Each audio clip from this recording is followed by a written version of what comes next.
Hello everyone! Sana naman magandang umaga. Tara't samahan niya akong lakbayin ang ating daily routine mga lodi. Ito nga ang Yokohama Minato Mirai. At kung hindi mo pa napanood yung unang episode, panoorin mo mga lodi kasi andun yung full bloom sakura dito sa Yokohama. Kung saan habang naglalakbay tayo, nakikita natin yung mga trains, mga taong naglalakad, at kung ano-ano pa. Sigurado mag-i-enjoy ka.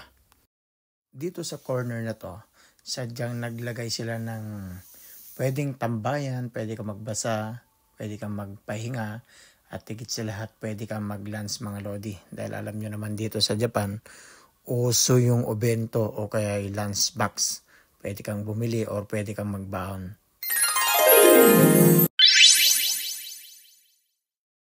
Tulad na nakikita nyo, people are riding or using your bike para makarating sa kanilang paroroonan.